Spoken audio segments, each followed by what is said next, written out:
Let's now turn our focus to this story about pests and invasion. Gauteng residents have been complaining about experiencing too many flies in their homes. Are we experiencing a fly invasion, some of them ask? Well, let's welcome Dr. John Midgley. He's the Principal Curator, Natural Science at KwaZulu-Natal Museum. He's also an entomologist specializing in the research of flies. Dr. Midgley, thank you so much for your time.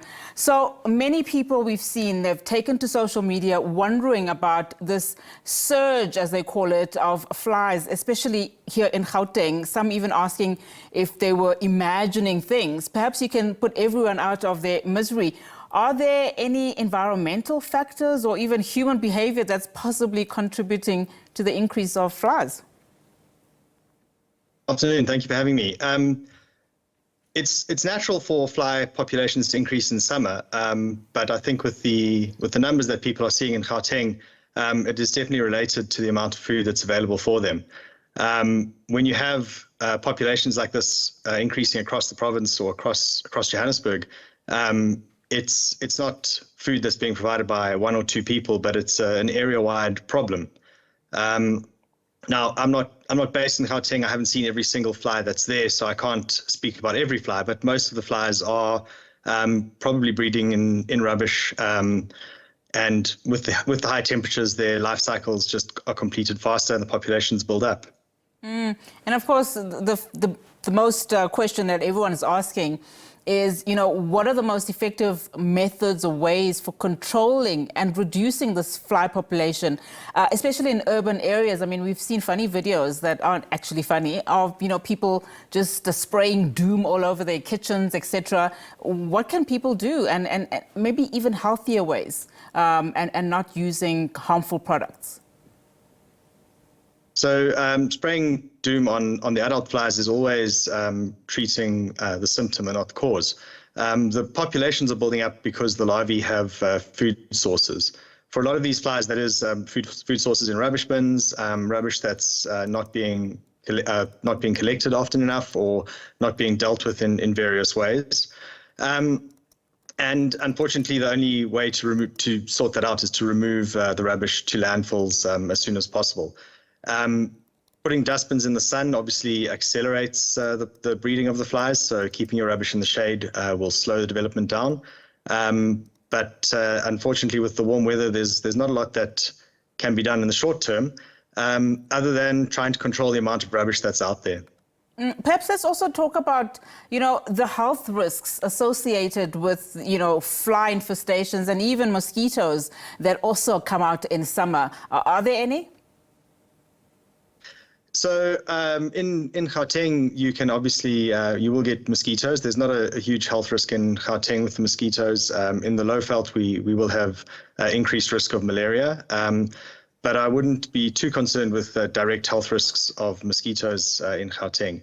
The other flies, unfortunately, because they do visit rubbish, they can pick up bacteria and other contaminants and move them around.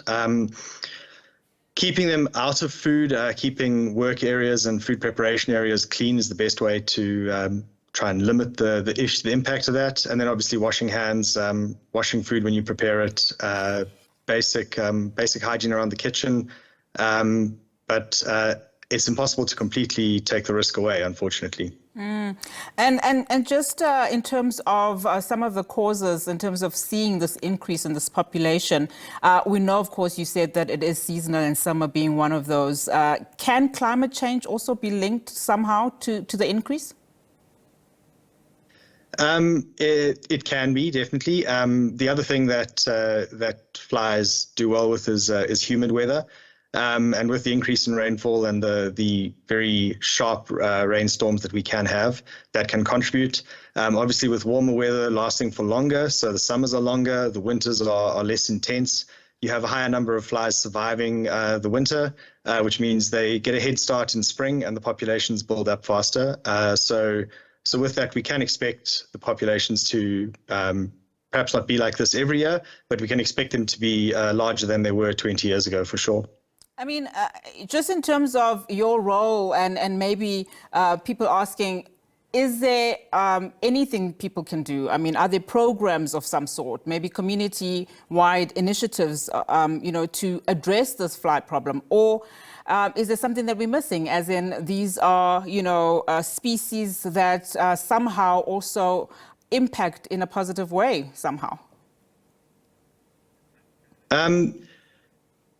It's difficult to say everything without being able to see every single fly that's been collected. But a lot of the flies do also provide pollination. So we do want some flies around. They pollinate, particularly in small vegetable gardens. They can be useful.